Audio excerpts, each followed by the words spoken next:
Types, comparison, concept, market কে আমরা কিভাবে ভাগ করি, কখন সেটাকে অলিগোপলি বলি, কখন সেটাকে ডুওপলি বলি, কখন সেটাকে মনোপলিস্টিক কম্পিটিশন বলি, কখন সেটাকে মনোপলি বলি, এবং কোন মার্কেটের সুবিধা কি, এই বিষয়গুলো আলোচনা করছিলাম। এই চ্যাপ্টার থেকে এই বিষয়গুলো দেখতে, এই চ্যাপ্টারের দুটো পার্ট। প্রথম পার্টে আমরা মার্কেট নিয়ে আলোচনা করি, সেকেন্ড পার্টে আমরা হচ্ছে কস্ট নিয়ে আলোচনা করি। সো মার্কেট থেকে এর বাইরে পড়াশোনা করার দরকার নেই, যে এই কনসেপ্ট গুলো এখানে আছে ওগুলো নিয়ে ভালো একটা আইডিয়া নিলেই সাফিসিয়েন্ট এনাফ হবে। এরপরে সেকেন্ড পার্টে আমরা কস্ট নিয়ে আলোচনা করি, variable cost, fixed cost, total cost, average total cost, average variable cost, marginal cost, short run cost, long run. এই প্রত্যেকটা বিষয় ইম্পর্টেন্ট, প্রত্যেকটা বিষয় নিয়ে ভালোভাবে আইডিয়া নিতে হবে। এবং একটা ধরো তোমাকে কোনো 2-3টা কস্ট দেওয়া থাকলে সেখান থেকে বাকি কস্ট গুলো তুমি কিভাবে বের করবা ওটা নিয়ে একটা আইডিয়া থাকতে হবে।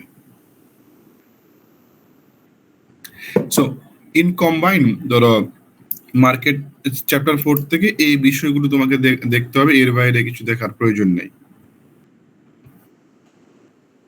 ওকে, এই এখন প্রশ্ন হচ্ছে যে আমি যে এখানে বিষয়গুলো লিখলাম এর মধ্যে তোমাদের কারো কোনো কনফিউশন আছে কিনা, বা কারো কোনো টপিকে আলোচনার প্রয়োজন আছে কিনা?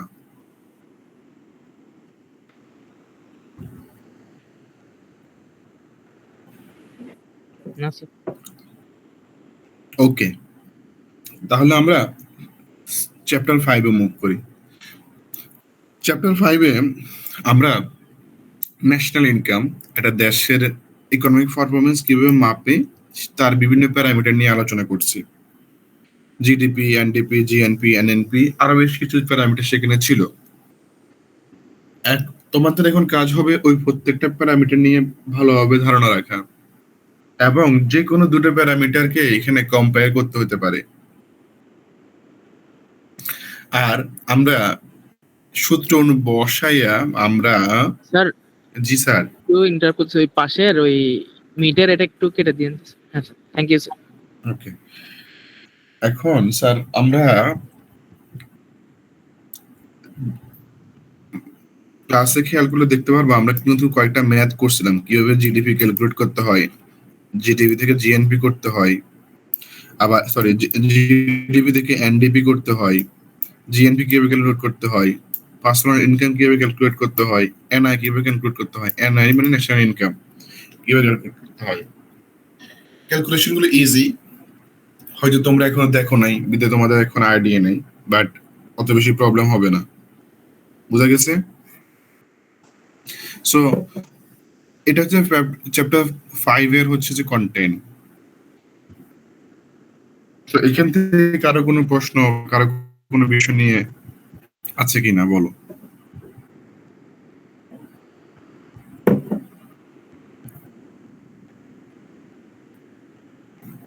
নাই স্যার,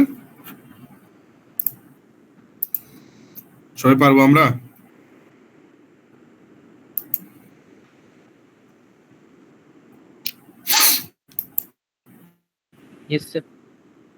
আচ্ছা, এরপর আসো তাহলে আমরা এরপরে চ্যাপ্টারে পড়ছি ফিসকাল পলিসি, মনিটারি পলিসি। এখন ফিসকাল পলিসি, মনিটারি পলিসি আমরা দেখলাম যে ফিসকাল পলিসিটা কি, মনিটারি পলিসি কি, কিভাবে ফিসকাল পলিসি আমরা সরকার নেয়, কিভাবে মনিটারি পলিসি সরকার নেয়, এই বিষয়গুলো দেখছি। তো আমি সেখানে বলছিলাম যে আমরা এটার একটা অ্যাপ্লাইড একটা নলেজ পরীক্ষা দেওয়ার চেষ্টা করব। তো আমি বারবার একটা কথা বলছিলাম যে আমরা ফিসকাল পলিসি আমরা ফ্যামিলি কার্ড দিয়ে নিতে পারি। এরপরে এই ফিসকাল পলিসি যদি আমরা ফ্যামিলি কার্ড দিয়ে নিই তাহলে এটা চেইন অফ ইমপ্যাক্ট গুলো কি কি হতে পারে, ধরো এটা কনজাম্পশনে কিরকম ইফেক্ট ফেলতে পারে, এটা ধরো সেভিংসে কিরকম ইফেক্ট ফেলতে পারে, এটা ধরো তোমার হচ্ছে যে এমপ্লয়মেন্টে কিরকম ইফেক্ট ফেলতে পারে, ইকোনমিক ডেভেলপমেন্ট বা ইকোনমিক গ্রোথে কিরকম ইফেক্ট ফেলতে পারে। যদি এরকম একটা প্রশ্ন আসে আমরা সবাই এটার আনসার করতে পারবো তো? ওকে, এরপর আমি মনিটারি পলিসি যখন পড়াইছিলাম তখন আমি বলছিলাম মনিটারি পলিসি হচ্ছে একটা দেশের ইকোনমিক স্টেবিলিটি নিয়ে আসে। মনিটারি পলিসির ইন্টারেস্ট দিয়ে কিভাবে ইনফ্লেশনটাকে কন্ট্রোল করা যেতে পারে, প্রাইস স্টেবিলিটি আনা যেতে পারে, ফাইন্যান্সিয়াল স্টেবিলিটি আনা যেতে পারে, এই বিষয়গুলো আমি পড়াইছিলাম। অতটুকু পড়লে তোমাদের হয়তো বা তোমাদের জন্য সাফিসিয়েন্ট এনাফ হইতে পারে, এর বেশি পড়ার প্রয়োজন নেই। মনিটারি পলিসি থেকে তোমরা জাস্ট এটাই পড়বা, মনিটারি পলিসি কি, মানে কোন কোন বিষয়গুলো দিয়ে মনিটারি পলিসি নেওয়া হয়, তার মধ্যে হচ্ছে মনিটারি পলিসির মাধ্যমে আমরা কিভাবে প্রাইস স্টেবিলিটি করি এবং হচ্ছে যে ফাইন্যান্সিয়াল স্টেবিলিটি আনি মার্কেটে।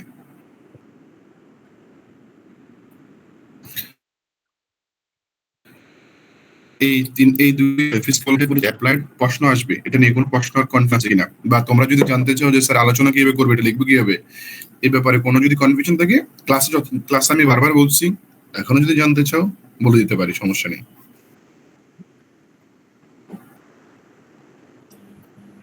সেটা একটু বললে ভালো হতো, আশা করি বললে ভালো হতো। কোনটা বললে ভালো, দুটোটাই একটা, দুটো কি বলা লাগবে, ফিসকাল পলিসি বলা লাগবে শর্টকাটের মধ্যে স্যার একটু। আচ্ছা আমি তাহলে একটু নিজেরা আলোচনা করি। ধরো মনিটারি পলিসির ইমপ্যাক্টটা, সরি ফ্যামিলি কার্ডের ইমপ্যাক্ট, ফ্যামিলি কার্ড আমরা জানি যে একটা ফিসকাল টুল। এখন ফিসকাল টুলটা কে নেই, প্রথম কথা হচ্ছে এটা সরকার নেই। সরকার কিভাবে নেই, সরকার দুইভাবে নিতে পারে। একটা সরাসরি সে কোনো একটা প্রজেক্ট নিতে পারে, যেমন সেটা রাস্তা বানাবে, রাস্তা, স্কুল, কলেজ, হসপিটাল বানাবে, তার এগেনস্টে কি হচ্ছে যে মানুষকে সে টাকা, মানুষকে স্যালারি দিবে, মানুষ থেকে সে র মেটেরিয়াল কিনবে, টাকাটা তার থেকে মানুষের কাছে যাবে। সিমিলারলি ফ্যামিলি কার্ড হচ্ছে এক ধরনের ট্রান্সফার পেমেন্ট, যার মাধ্যমে মানুষ সরকার থেকে টাকাটা মানুষের কাছে যায়। এখন মানুষের কাছে গেলে কি হয়, আমরা ওইখান থেকে ইমপ্যাক্টটা তখন ওইখান থেকে আমরা নিয়েছিলাম যে যদি সরকার ট্রান্সফার করে,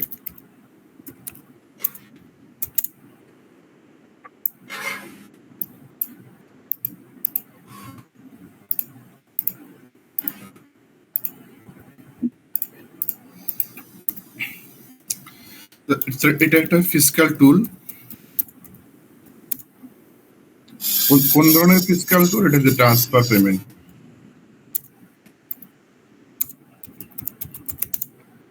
তাই তো? এদুরু ক্লিয়ার? ওকে।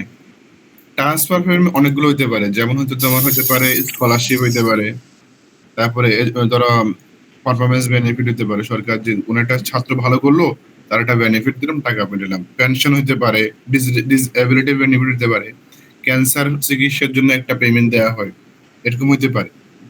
ওকে ওকে, এখন হচ্ছে এটা চেইন অফ ইমপ্যাক্ট কি দেখো, আমরা বলছিলাম যখন একটা মানুষের কাছে টাকা থাকবে, ধরো তার কাছে তার একটা মান্থলি ইনকাম হচ্ছে যে মান্থলি ইনকাম ধরো 2000 টাকা। এখন সে মার্কেটে 2000 টাকা নিয়ে যাবে এবং 2000 টাকা পরিমাণের গুডস এবং সার্ভিসেস সে মার্কেট থেকে ডিমান্ড করবে। এখন একটা সিচুয়েশন চিন্তা করে এভাবে যে এই যে আমার যার কথা বলতেছিলাম, সে ফ্যামিলি কার্ডের সুবিধা নিচ্ছে বা সুবিধা পাচ্ছে, তাহলে তার এখন মান্থলি ইনকামের সাথে কি যোগ হবে, ওই ফ্যামিলি কার্ডের টাকাটা, ফ্যামিলি কার্ডের টাকা, তার মানে আরো 2500 টাকা সাপোজ। তাহলে এখন সে টোটাল কত টাকা নিয়ে মার্কেটে যেতে পারবে, 4500 টাকা নিয়ে যাবে। এখন 2000 টাকা অবস্থায় যে পরিমাণ গুডস এন্ড সার্ভিস সে ডিমান্ড করতো, 4500 টাকা অবস্থায় সে তার বেশি গুডস এন্ড সার্ভিস ডিমান্ড করবে না মার্কেট থেকে? আচ্ছা, তাহলে মার্কেটে লোকাল, অবশ্যই লোকাল মার্কেটে যাবে,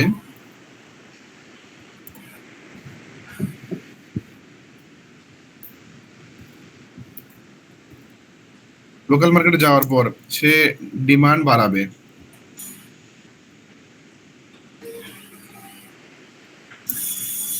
ইনক্রিজ হবে। আচ্ছা, এখন যখন আমরা দেখবো যে নেসেসারি গুডস এর ডিমান্ড বাড়তেছে, তখন মোস্ট লাইকলি সিনারিওটা কি হবে, এটা সাপ্লাই বাড়বে না? সাপ্লাই বাড়বে, তাই না? এখন সাপ্লাই ইনক্রিজ যখন করবে তখন আমাদের সাপ্লাই ইনক্রিজ কিভাবে হয়? প্রোডাকশন বাড়ায় না? জি স্যার। প্রোডাকশন বেশি থাকলে তো সাপ্লাই বাড়বে না, তো কি সাপ্লাই বাড়বে? না স্যার। আচ্ছা, এখন প্রোডাকশন বাড়ানোর জন্য আমাদের কি লাগে? ফ্যাক্টরস অফ প্রোডাকশন বেশি ইউজ করতে হয় না? জি স্যার। তার মধ্যে তুমি একটা দেখো, লেবার এখন যদি তুমি বেশি হায়ার করো তাহলে তুমি একটা কি এমপ্লয়মেন্ট জেনারেট করতেছো না নতুন করে? জি স্যার। এখন এমপ্লয় যখন জেনারেট করবা, এর তারা ওই এমপ্লয় গুলো কি ফ্রিতে তোমাকে সেবা দিবে বা তোমার কাজ করে দিবে? না, ওরা ওয়েজ নেবে। ওরা ওয়েজ নেবে, ওরা ওয়েজটা আবার লোকাল মার্কেটে আনবে না? জি স্যার। আবার এই চেইনটা আবার রিপিট হবে না? জি। এটা হচ্ছে ইকোনমিক ইম্প্যাক্ট। জি স্যার। এটা হচ্ছে ইকোনমিক ইম্প্যাক্ট। তার মানে এখন থেকে ইম্প্যাক্ট যদি আমরা ভাগ করি তাহলে কনজাম্পশনের উপরে কি ইফেক্ট পড়তেছে? কনজাম্পশন কি বাড়তেছে কি বাড়তেছে না? বাড়তেছে। ইনক্রিজ করলো। এবার তুমি এমপ্লয়মেন্ট কথা চিন্তা করো, এমপ্লয়মেন্টও বাড়তেছে। এমপ্লয়মেন্ট কি বাড়ছে নাকি বাড়ে নাই? বাড়ছে। বাড়ছে, মানে আগের তুলনায় বাড়ছে, ঠিক আছে। এবার তুমি যদি ইকোনমিক গ্রোথের কথা চিন্তা করো, ইকোনমিক গ্রোথ কি বাড়ছে কি বাড়ে নাই বলো তো? বাড়ছে। বাড়ছে। তাহলে আমরা জাস্ট বেসিক আলোচনা করে আমরা বুঝতে পারলাম যে একটা টুলের মাধ্যমে আমরা পুরো একটা কি করতে পারি? ইকোনমিক গ্রোথ ইনক্রিজ করতে পারি। ইকোনমিক গ্রোথ কি ইনক্রিজ করতে পারি। আচ্ছা, এখন প্রশ্ন হলো, এখানে একটা কিন্তু আছে। কিন্তুটা কি দেখো, লোকাল মার্কেটে একটা মানুষ তার এক্সট্রা টাকাটা নিয়ে গেল, ডিমান্ড ইনক্রিজ করলো, এতটুকু তোমরা তো বুঝছো, ডিমান্ড ইনক্রিজ করলো। জি স্যার। এখন পার্টিকুলার একটা কোন একটা কারণে বা কোনটা লিমিটেশনের কারণে আমাদের ডিমান্ডটা বাড়লো না, সরি সাপ্লাইটা বাড়লো না, সাপ্লাইটা বাড়ানো পসিবল হলো না আমাদের। এখন মোস্ট লাইকলি সিনারিও কি হতে যাচ্ছে বলতো ইকোনমিতে? সাপ্লাইটা ইনক্রিজ করলো না, সামহাউ আমরা যেরকম এমপ্লয়মেন্ট জেনারেট করলাম ওরকম আমরা ওই এমপ্লয়মেন্ট থেকে যে ডিমান্ডটা আসলো ওটার কারণে মোস্ট লাইকলি একেবারে কোন একটা মানে ইনভিজিবল রিজনে আমাদের সাপ্লাই বাড়লো না। এখন কি হবে বলো তো? স্যার প্রোডাকশনের এবং লেবার ওই কাজগুলো কমে যাবে, মানে স্থির থেকে যাবে। এখন বাজারে কি সিচুয়েশন আছে? বাজারে কিন্তু ডিমান্ড বেশি আছে। ডিমান্ড বেশি আছে এবং সাপ্লাই বেশি আছে, সাপ্লাই কম আছে। তো ডিমান্ড বেশি এবং সাপ্লাই যখন কম থাকে তখন আমরা কোন সিচুয়েশনে পড়ি মনে আছে? একদম প্রথম ক্লাসে একটা গ্রাফ পড়ছিলাম আমরা, সেটা ডিমান্ড সাপ্লাই ইকুইলিব্রিয়ামে আমরা যখন, ওইটার টার্মটার নাম মনে করতেছে না, শর্টেজ। আচ্ছা স্যার, বলো তো এখানে দেখো তো, ডিমান্ড অনেক বেশি সাপ্লাই কম, শর্টেজ স্যার। শর্টেজে আছে, তাই তো? স্যার এখন তখন দেখো কোন একটা মার্কেটে অনেক বেশি ডিমান্ড হয়ে যায় এবং অনেক সাপ্লাই কমে যায়, তখন প্রাইস কি করে? প্রাইস বেড়ে যায়। বেড়ে যায়। এখন ধরো 1 টাকা জিনিস যখন 10 টাকা হয়ে যায় তখন আমরা এই সিচুয়েশনটা কি বলি? মানি ইনফ্লেশন। ইনফ্লেশন। এখন যদি আমরা ইকোনমিটাকে সুন্দরভাবে ব্যালেন্স করতে চাই তাহলে আমাদের কি করতে হবে? যে পরিমাণ আমরা এমপ্লয়মেন্ট জেনারেট করতেছি ওদের ডিমান্ড অনুযায়ী আমাদের ইকোনমির সাপ্লাই বাড়াইতে হবে, ঠিক আছে? তা না হলে আমরা কি ফেস করব? মানি ইনফ্লেশন। মানে ইনফ্লেশন ফেস করব। এই দুটোই কথা। ওকে, আচ্ছা আচ্ছা। এরপরে আমাদের সিনারিওটা কি হচ্ছে? আমরা মনিটারি পলিসি দিয়ে আমি বলছি মনিটারি পলিসি কিভাবে ফাইন্যান্সিয়াল স্টেবিলিটি আনে, কিভাবে প্রাইস স্টেবিলিটি আনে, এই বিষয়গুলো তোমরা একটু আলোচনা করতে হবে। এখন মনিটারি পলিসি থেকে দেখো, আমরা জানি মনিটারি পলিসি কি টুলস হচ্ছে কি? ইন্টারেস্ট রেট, মনে আছে?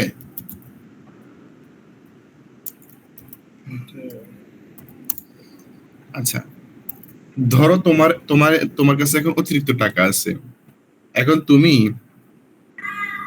যে জিনিসটা তুমি 5 টাকা, সেই জিনিস তুমি 8 টাকা দিয়ে কিনতে তোমার অসুবিধা নেই। জি স্যার। অন্য একটা সিচুয়েশন চিন্তা করো, তোমার কাছে টাকাটা সীমিত, প্রয়োজন মাফিক টাকা আছে, তখন তুমি কি হিসাব করে খরচ করবে না? জি স্যার। এখন তোমার কাছে অতিরিক্ত টাকা আছে, এটা সরকার কিভাবে তোমার থেকে তুলে তুলে নিতে পারে?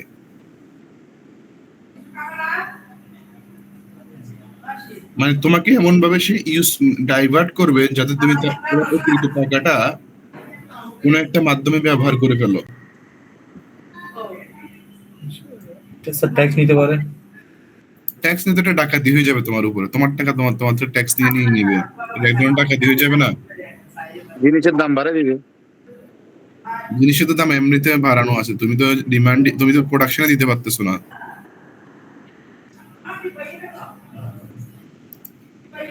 এখন ওটার জন্য চিন্তা করতে হবে, আমরা যখন টাকা পাই, ধরো আমাদের এখানে আশিক টাকা পাইলো, আশিক বানান ঠিক আছে? SH SH sir just you হবে, ইউটা হবে না, ইটা হবে না, ইটা হবে না, লাস্টের ইউটা হবে না। ওকে, এখন আশিক যখন ধরো আশিকের একটা ইনকাম আছে, ইনকামের মধ্যে ধরো 10,000 টাকা, ধরো আশিকের এখন মান্থলি ইনকাম।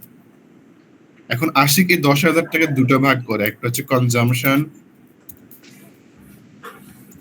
আর একটা হচ্ছে সেভিংস। অর্থনীতিতে একটা মানুষ যখন ইনকাম করে তখন সে এইভাবেই কি করে, তার ইনকামকে ডিস্ট্রিবিউট করে। এখন আশিক ধরো বর্তমান সিনারিওতে সে 8,000 টাকা খরচ করে আর 2,000 টাকা সে সেভিংস করে। এখন আমাদের ইকোনমিতে ইন্টারেস্ট রেট হচ্ছে যে ধরো এখন 5%। এখন আশিক এখন ইন্টারেস্টেড কত পাচ্ছে, তাহলে ইন্টারেস্ট গেইন কত হয়েছে? আশিকের ইন্টারেস্টেড কত, গেইন কত হয়? 2,000 টাকায় 100 টাকা, তাই তো? ওকে, এবার একটা লাইকলি চিন্তা করো, ধরো সরকার বললো যে এখন থেকে যে ইন্টারেস্ট করবে সে 15% করে লাভ পাবে। এখন আশিক ধরো এখন একটু খুব রেশনাল মানুষ, যৌক্তিক মানুষ, সে চিন্তা করলো যে আমি এই মুহূর্তে কনজাম্পশনটা একটু কমাই দিই, আমি কনজাম্পশনের জন্য 5,000 টাকা রাখি আর আমি সেভিংস 5,000 টাকা করি। ইন ফিউচারে বেশি মানে ওই যে সেভিংস থেকে লাভ করার পরে ইন ফিউচারে আমি ভালো করে ভোগ করব, ঠিক আছে? এখন 5,000 টাকা যখন 15% ইন্টারেস্ট রেটে সে রাখবে তখন সে গেইন কত পাবে? 750। এখন এই যে এটা লুক্রেটিভ সিচুয়েশনে ইন্টারেস্ট রেটটা বাড়ায় দিয়ে তোমাকে ইনফ্লুয়েন্স করে টাকাটা ব্যাংকিং চ্যানেলে নিয়ে গেল, রাইট? তোমার টাকাটা কমে গেল কি গেল না? কনজাম্পশন কমে গেল। হ্যাঁ, তোমার কনজাম্পশন কমে গেল বলতে তুমি কনজাম্পশন এখন বাজারে যাওয়ার সময় চিন্তা করবে যে আমি এখন 1 টাকা জিনিস 1 টাকা দিয়ে নেওয়ার চিন্তা করবো, কারণ আমার তো এখন মাসের বাজেটটা কম এখন, তাই না? জি স্যার। আচ্ছা, তার মানে তুমি এখানে প্রাইস স্টেবিলিটি করতে পারলা কিনা ইন্টারেস্ট রেট দিয়ে? জি স্যার। ওকে, এবার আসো, এটা তাহলে আমাদের কি প্রাইস স্টেবিলিটি, তাই তো?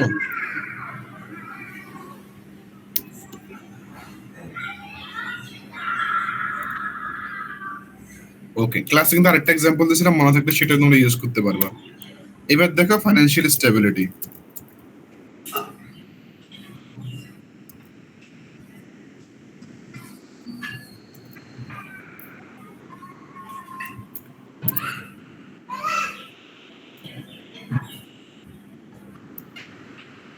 ফাইন্যান্সিয়াল স্টেবিলিটি বলতে আমরা যেটা বোঝাই সেটা হচ্ছে ধরো ওভারঅল ইকোনমিতে ফাইন্যান্সিয়াল যে ইনস্টিটিউশন গুলো আছে সেগুলোর মধ্যে স্টেবিলিটি আছে কিনা। বর্তমান বাংলাদেশে ফাইন্যান্সিয়াল ইনস্টিটিউশন মধ্যে একটা হচ্ছে ব্যাংকিং সেক্টরে কি স্টেবিলিটি আছে নাকি ইনস্টেবিলিটি চলতেছে? ইনস্টেবিলিটি। স্পেসিফিক্যালি ধরো আমাদের 5 আগস্টের পরে 2024 পরে বিভিন্ন ব্যাংক, অনেকগুলো ইসলামী ব্যাংক কিন্তু খারাপ সিচুয়েশনে ছিল, কিন্তু অনেকগুলো ওভারকাম করছে, অনেকগুলো ওভারকাম করে নাই। তার মধ্যে একটা কি ফার্স্ট সিকিউরিটি ইসলামী। ফার্স্ট সিকিউরিটি ইসলামী ব্যাংক কি এখনো ফাইন্যান্সিয়াল ইনস্টিটিউটে আছে? না, ওদের কিন্তু স্যার 5টা মিলে করে দিছিল, যৌথ করে দিছে। হ্যাঁ, ওটা আলাদা। আর একটা আছে আইবিএল, ঠিক আছে, ইসলামী ব্যাংক বাংলাদেশ, তাই না? জি এটা স্যার। নিয়ে এখনো ঝামেলা চলতেছে। এখন কথা হচ্ছে একটা ব্যাংক কি করে, ব্যাংক ধরো এ একটা পার্সন, বি একটা ব্যাংক, বা এক্স ওয়াই জেড একটা কি কোম্পানি।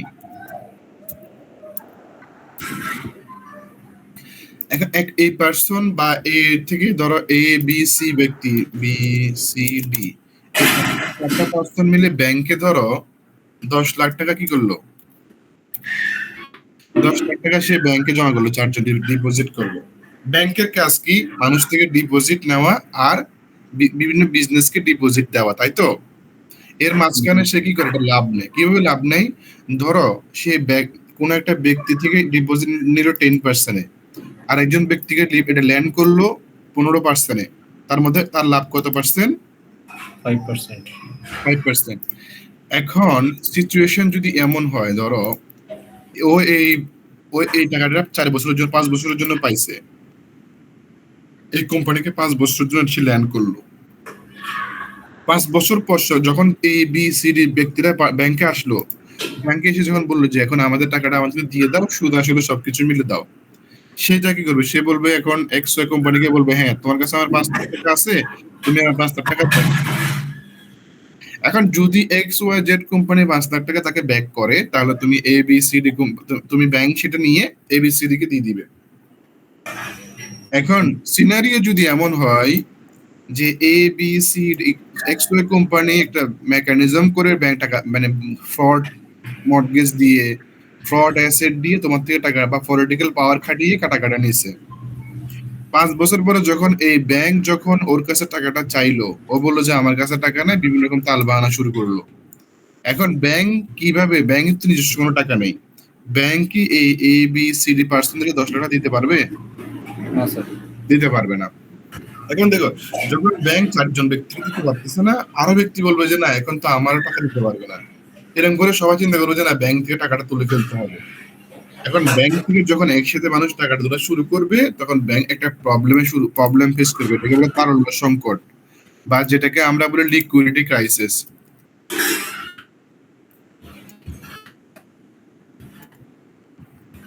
লিকুইডিটি ক্রাইসিস কি?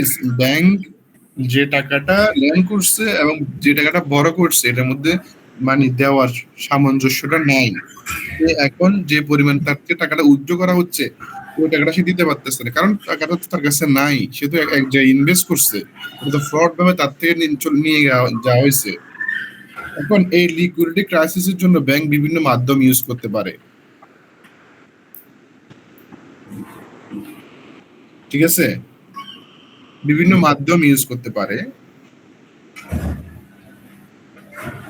তার মধ্যে একটা হলো যে বিভিন্ন ব্যাংক থেকে তার, যেমন আর ইসলামী ব্যাংক আছে না, তার একটা ফ্রেন্ড একটা ব্যাংকের আরেকটা ভালো ব্যাংকের সাথে বন্ধুত্ব থাকে, তাকে ইউজ করতে পারে, এবং বিভিন্ন অর্গানাইজেশন থেকে সে টাকা লোন নিয়ে সে দিতে পারে।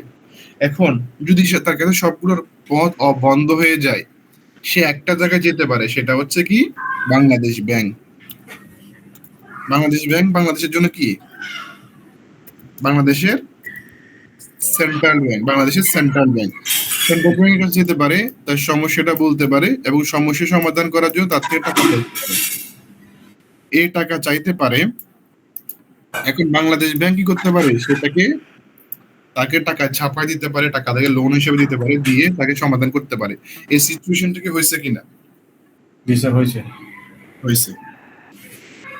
তো যখন এইভাবে একটা ফাইন্যান্সিয়াল একটা মেকানিজম করে আমরা ফাইন্যান্সিয়াল স্টেবিলিটি মার্কেটে আনতে পারি,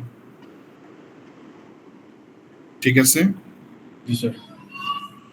তো স্যার এই ক্ষেত্রে জিনিসপত্রের দাম আরো বেড়ে যাবে না? কারণ হচ্ছে আমার তো টাকা প্রিন্ট করছে, কিন্তু এই পরিমাণ তো প্রোডাক্ট উৎপন্ন হয় নাই। এটা এভাবে হয়তো বলা মানে একেবারে টাকা ফিন গুলো যে টাকা ধরো টাকা ফিন করলেই যে একেবারে ইনফ্লেশন হবে এটা বলা যায় না, বাট বাংলাদেশের ক্ষেত্রে এই জিনিসটা হয়ে থাকে আসলে।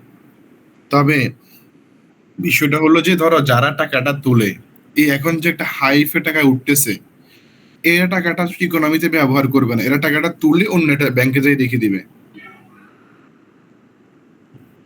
বুঝতেছো? এমনটা না যে ওরা টাকাটা তুলতেছে ইকোনমিতে খরচ করবে, ব্যবহার করবে বা কেনাকাটা করবে, এরকম কিছু না। এখানে একটা হাইফ, একটা মুভমেন্ট হচ্ছে এখানে। এই মুভমেন্টে কি হবে দেখবে, টাকাটা তারা সেভ করতে চায়, খরচ করার তুলনায় তাদের উদ্দেশ্য হচ্ছে টাকাটা সেভ করা। তো ওরা কি করবে দেখবা, টাকাটা এক জায়গা থেকে তুলে এক ব্যাংক থেকে তুলে আরেক ব্যাংকে যাই টাকা রেখে দিচ্ছে, যেখানে তারা সেভ মনে করতেছে। বুঝছো? টাকাটা ইকোনমিতে সার্কুলেট হবে না। যদি এমন হইতো যে না ধরো ইসলামী ব্যাংকের উপর আমার ভরসা চলে গেছে, টাকাটা আর কোনোদিনই ব্যাংকে রাখবো না, পকেটে রেখে রেখে খরচ করবো, এই সিচুয়েশনটা কি হবে? না স্যার। হবে না। বুঝতে পারছো? আর আর এই সেকেন্ড বিষয় হচ্ছে আমরা টাকাটা ছাপাচ্ছি আগের টাকার বিপরীতে। আমাদের তো টাকা অলরেডি ওগুলো ইকোনমিতে ছিল, ওগুলো তো ধরো কোনো একটা মেকানিজম করে আমাদের দেশ থেকে বাইরে চলে গেছে, তো সেক্ষেত্রে আমরা ওই টাকার এগেনস্টে ছাপাচ্ছি। স্যার, তো ওই টাকাগুলো তো স্যার এখনো ইউজেবল থাকবে এক্ষেত্রে? ইউজেবল তো আছে, বাট ওগুলো তো তোমার আরো আগে ব্যাংকিং সেক্টরের বিভিন্ন ব্যাংকের অ্যাকাউন্টে ঢুকে গেছে, বিভিন্ন মেকানিজম করে এটা বাইরে চলে গেছে। ধরো টাকা বাইরে যেভাবে যাক, টাকা তো বস্তা ভরে নিয়ে যেতে পারবে না, নিয়ে যেতে পারবে? হ্যাঁ স্যার। সে তো বিভিন্ন ব্যাংকিং চ্যানেল ইউজ করে তারপরে নিয়ে গেছে, তাই না? জি স্যার। এটা হলো এই ব্যাপার আর কি। আচ্ছা আসো, তার মানে আমাদের এখান থেকে হচ্ছে যে এই বিষয়গুলো হচ্ছে ক্লিয়ার, মানে ফিসকাল পলিসি, মনিটারি পলিসি থেকে প্রশ্ন কিরকম আসতে পারে, কিভাবে আসতে পারে, এই বিষয়গুলো আমাদের এখানে ক্লিয়ার। এরপরে আমরা পড়ছিলাম সাবসিডিজ। সাবসিডিজ বলতে আমরা কি বুঝি? ভর্তুকি।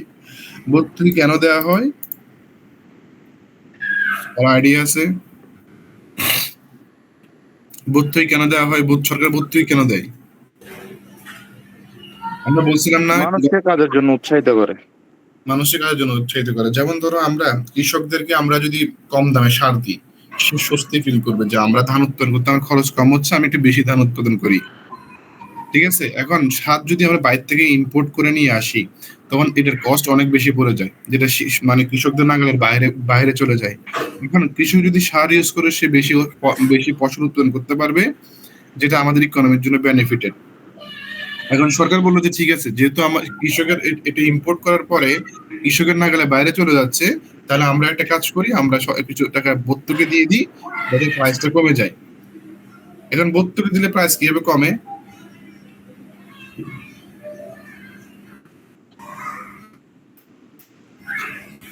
ভর্তুকি দিলে প্রাইস কিভাবে কমে বলো তো?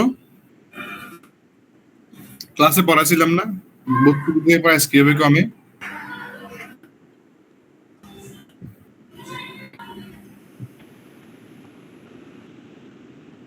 কেউ কারো মনে ইয়ে নাই, মাথায় নাই। ধরো যে কোনো একটা প্রোডাক্ট বাংলাদেশে চায়না থেকে বাংলাদেশে এসে পৌঁছাতে তার পার ইউনিট কস্ট হচ্ছে ধরো তোমার 700 টাকা। এখন সরকার বললো যে না, এত টাকা আমার কৃষক দিতে পারো না, আমি এখানে 500 টাকা নিচ থেকে দিয়ে দিলাম। তাহলে কৃষক থেকে নিতে হবে কত? 200 টাকা। 200 টাকা। এটা এক ধরনের ভর্তুকি।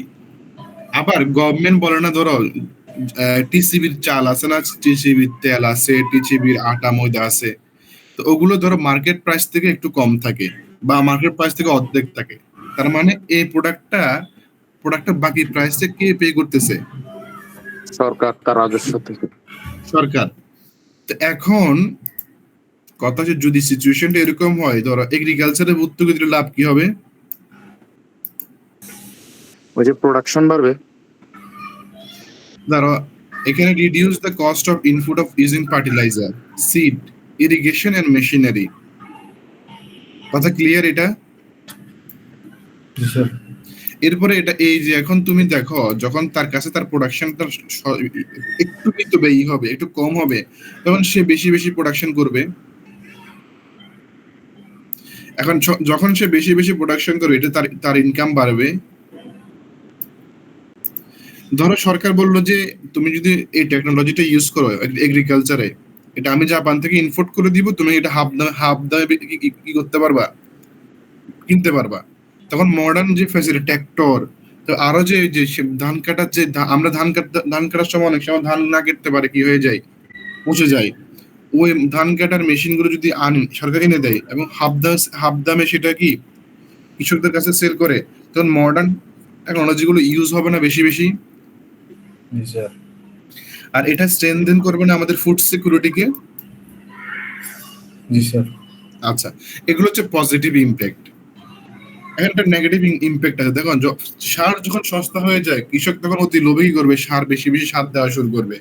আর এই সারটা কিন্তু তোমার বিভিন্ন পানিতে মিশিয়ে আমাদের পানির যে বায়োডাইভার্সিটি আছে, পানি থেকে কি পায়, মাছ পায়, সেটাকে ধ্বংস করতে পারে।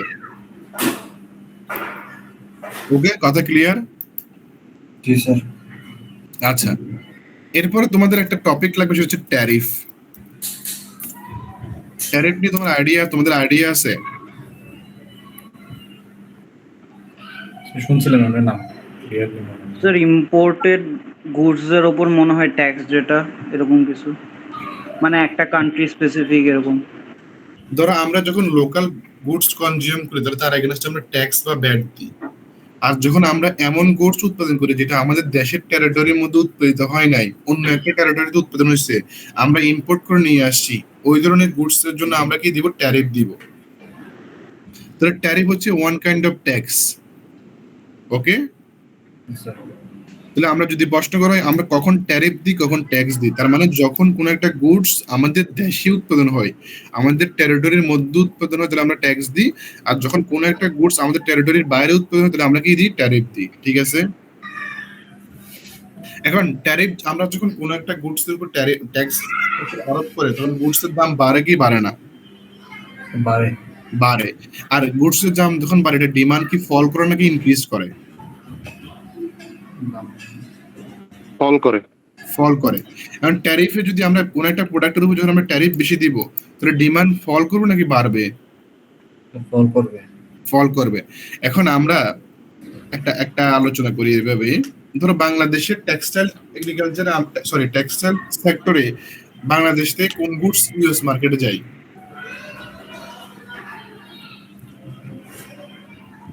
শার্ট, প্যান্ট, তারপরে হচ্ছে তোমার T shirt, shirt, pant, T shirt, এগুলো যায় আমাদের ইয়ে থেকে, বাংলাদেশ থেকে। এখন ইউএস যদি আমাদেরকে বেশি ট্যারিফ দেয়, তাহলে আমাদের গুডস এর দাম বাড়বে না ইউএস মার্কেটে? এখন চিন্তা করে দেখো, পলিসিতে, ইউএস পলিসির মধ্যে আমাদের ইন্ডিয়ার জন্য 18% ট্যারিফ, বাংলাদেশের জন্য 19% ট্যারিফ। এখন কাদের গুডস এর প্রাইস বেশি হবে? বাংলাদেশের। এখন তাহলে কাদের মার্কেট ছোট হয়ে আসবে? ইন্ডিয়া। কেন ইন্ডিয়াটা ছোট হয়ে আসবে? সরি। ইন্ডিয়ার তো প্রাইস কম থাকে, প্রাইস কম থাকলে কি মার্কেট ছোট থাকে? না স্যার, বাংলাদেশে যেহেতু প্রাইস বেশি, তাহলে ধরো তোমরা একটা শার্ট, এখানে চিন্তা করো,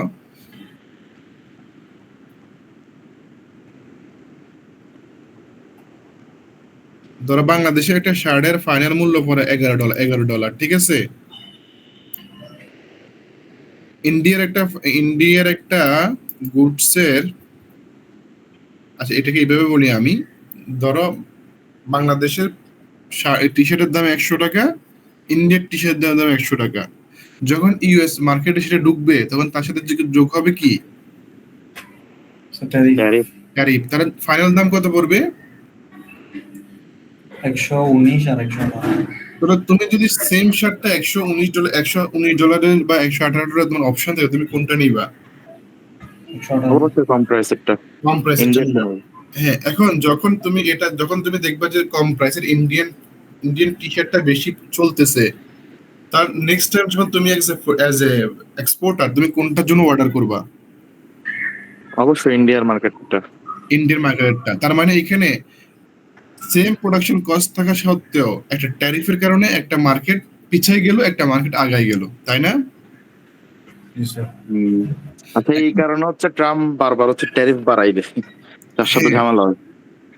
ও চায়নার উপর, চায়নার বেশিরভাগ প্রোডাক্ট ইউএস মার্কেটে যায়, এই জন্য সে হেভি ট্যাক্স দিয়ে দেয়। ও বলতে চাচ্ছে যে আমরা চায়নার উপর ডিপেন্ডেন্ট কেন থাকবো, আমাদের যা লাগে এটা আমাদের দেশে উৎপাদন করুক না, প্রয়োজনে চায়নার যারা প্রডিউসার তাদেরকে আমেরিকাতে নিয়ে আসো, ওদেরকে এখানে প্রোডাকশন করতে দাও। ওকে, তার মানে এটা হচ্ছে এটা একটা প্রোটেকশন, এটাকে বলে একটা ট্যারিফ হচ্ছে একটা প্রোটেকশন, যার কারণে বিদেশি পণ্যগুলো প্রাইস বেশি থাকে, বাংলাদেশের প্রাইসগুলোর প্রোডাক্টের দাম কম থাকে। যেমন ধরো বাংলাদেশের প্যারাশুট বা বাংলাদেশের ধরো বডি লোশন থাকে না, বানায় না ইউনিটিভে, বাংলাদেশে তার প্রোডাকশন করে না, করে। সেম একটা তুমি বিদেশি লোশন আর বাংলাদেশের লোশন তুমি কম্পেয়ার করো, তার মধ্যে এত আকাশ মানে এত বেশি প্রাইস ডিফারেন্স কেন? কারণ হচ্ছে ট্যারিফের কারণে। বুঝতেছো? জি স্যার। আচ্ছা, এখন যখন এই সিচুয়েশনটা হলো, দেখুন বাংলাদেশের মার্কেটটা পিছাই গেল, এখন এরপরে বাংলাদেশ সরকার একটা নেগোসিয়েশন করলো, নেগোসিয়েশন করার পরে বললো তোমরা যে শার্ট বানাও, প্যান্ট বানাও, ওটার জন্য র ম্যাটেরিয়াল যে কটন আনো, সেটা তোমরা বাইরে থেকে আনো। এখন একটা কাজ করো, যদি তোমরা কটনটা ইউএস থেকে নিয়ে যাও, তখন তোমাদেরকে ডিউটি ফ্রি বা জিরো ট্যারিফ দেওয়া হবে। পলিসি, মার্কেটে তুমি বিজনেস করবা, আমায় কোনো বেনিফিট দিবা না এমন তো হয় না। তখন বললো যে ঠিক আছে, তোমরা যদি আমার থেকে র মেটেরিয়াল গুলো যদি ইম্পোর্ট করো, তাহলে তোমাদেরকে আমি একেবারে ট্যারিফ দিব না। এখন দেখো, এখন আমরা উইদাউট আমরা যদি ইউএস থেকে যদি র মেটেরিয়াল আনি, তাহলে আমাদের সিচুয়েশনটা কি দাঁড়াচ্ছে দেখো। ইন্ডিয়া তাদের নিজস্ব র মেটেরিয়াল ইউজ করে প্রোডাকশন করে, তাদের প্রোডাকশন করছে $11.80, এটা ইউএস মার্কেটে পৌঁছানো পর্যন্ত ট্যারিফ সহ। বাংলাদেশ কি করতে পারে, বাংলাদেশ নিজস্ব প্রোডাকশন কস্ট, তারপরে হচ্ছে নিজস্ব প্রোডাকশন মানে নিজস্ব র ম্যাটেরিয়াল দিয়ে বা সারা ইন্ডিয়া থেকে এনে বা ভিয়েতনাম থেকে এনে তার প্রোডাকশন কস্ট $9.50 প্লাস $9.50 উপরে 19% ট্যারিফ দিয়ে তার ফাইনাল মূল্য আসে $11.30।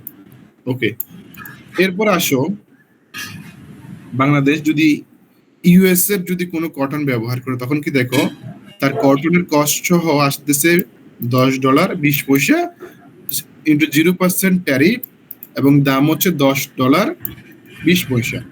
তার মানে দেখো, যদি ইউএস থেকে কটন আনে, তাহলে বাংলাদেশের প্রাইস সবচেয়ে কম থাকে। আমরা জানি যে যখন প্রাইস কম থাকে তখন ডিমান্ড কি থাকে, বাড়তি বেশি থাকে। তখন ডিমান্ড যখন বেশি হবে বাংলাদেশ মেড ইন বাংলাদেশ ক্লথের, তখন বাংলাদেশের আরো বেশি অর্ডার বেশি পাবে না? জি স্যার। অর্ডার বেশি পাবে এবং বাংলাদেশের সেক্টরটা গ্রো করবে। এখন তোমাদেরকে যদি বলা হয় যদি ট্যারিফের মাধ্যমে কোনো একটা দেশ কম্পিটিশনে, ইন্টারন্যাশনাল ট্রেডের কম্পিটিশনে আগায় যেতে পারে, পিছিয়ে যেতে পারে কিনা, তোমার উত্তর কি হবে? অবশ্যই পারে। হ্যাঁ, পারে, এবং সেটা কিভাবে পারে এবং কি হয় তার এগেইনস্টে এটা তোমরা একটা এক্সপ্লেইন করতে হবে। ঠিক আছে? জি স্যার। পারা যাবে? জি স্যার। ওকে, এরপরে আসো আমাদের এই চ্যাপ্টার, আমাদের fiscal policy, monetary policy, trade, এই চ্যাপ্টারটা শেষ এখানে। এরপরে আসো আমাদের ইকোনমিক গ্রোথ এন্ড ডেভেলপমেন্টে।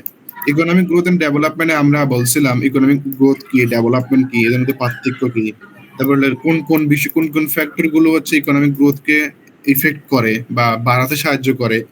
আবার আমি এটাও বলছিলাম যে ন্যাচারাল রিসোর্স থাকলেই যে শুধুমাত্র গ্রোথ হবে, ধরো ইকোনমিক গ্রোথ হওয়ার জন্য কন্ডিশন হচ্ছে ন্যাচারাল রিসোর্সেস থাকা। এখন তোমার কাছে রিসোর্স আছে, তুমি যদি রিসোর্স নিয়ে বসে থাকো, তাহলে কি তোমার গ্রোথ হয়ে যাবে? না স্যার। আপনি কিন্তু তো অনেক রিসোর্স আছে, ন্যাচারাল রিসোর্স, আপনি কি অনেক গ্রোথ করে ফেলছে?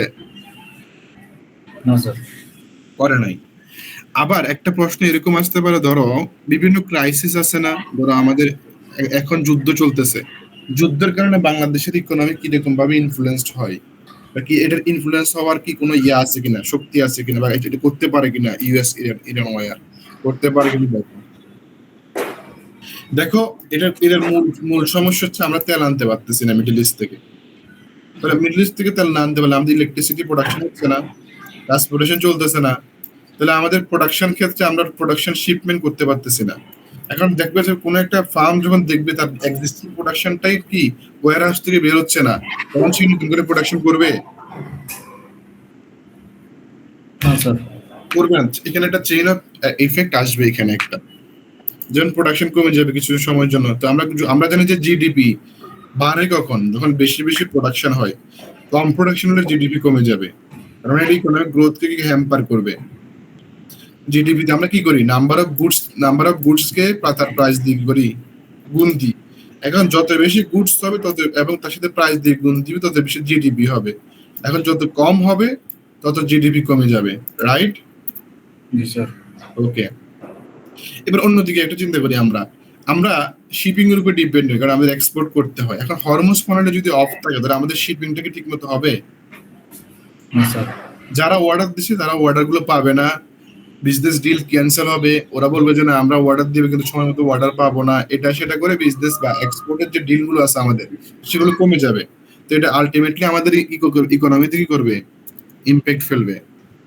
থার্ড সিনারিও দেখো, জিওপলিটিক্যাল রিজন, ইন্ডিয়া এবং বাংলাদেশ, এটা কয়েকটা আমাদের অনেক বছর ধরে একটা স্মুথ রিলেশনশিপ ছিল। হুট করে যখন আমাদের রিলেশনশিপটা অফ হলো, তখন অনেকগুলো বিজনেস সেক্টর এটা ইফেক্ট ফেললো না, সেটা ইন্ডিয়ার জন্য হোক সেটা বাংলাদেশের জন্য হোক, ইফেক্ট পড়ছে না? জি স্যার। বাড়ছে না কমছে? বুঝি নাই কথা। ইন্ডিয়া বাংলাদেশের সমস্যার কারণে, প্রবলেমের কারণে বিজনেস কি বাড়ছে না কমছে? কম স্যার। বিজনেস যখন কমে তখন ইকোনমি লাভ হয় নাকি লস হয়? Sir loss. লস।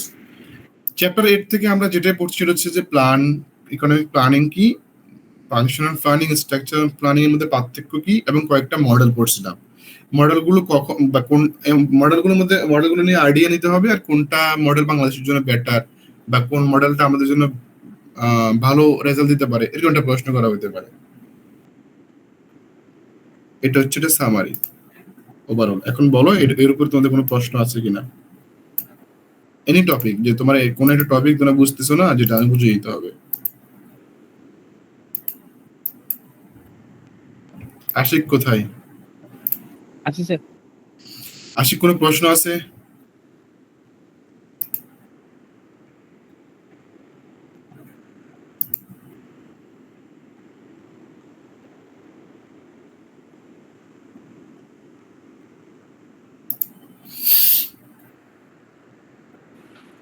আমাদের কি স্লাইড সব দিয়ে দিয়েছেন স্যার? স্লাইড আশা করি সব দিয়ে দিছি, আশা করতেছি। যদি না দিয়ে থাকে তাহলে আমাকে মেনশন করে দিও, আমি দিয়ে দিব। এই পড়া তোমাদের এগুলোই, ঠিক আছে? মানে তোমাদেরকে ঘুরে ফিরে এগুলোই পড়তে হবে। আর এগুলো যদি আনফরচুনেট হয় তাহলে তোমরা হয়তো বা স্লাইডের অন্য টপিকগুলো দেখতে হবে বেশি করে, ওটা হয়তো একটু ভ্যারাই করতে পারে যদি প্রশ্ন মডারেট হয়।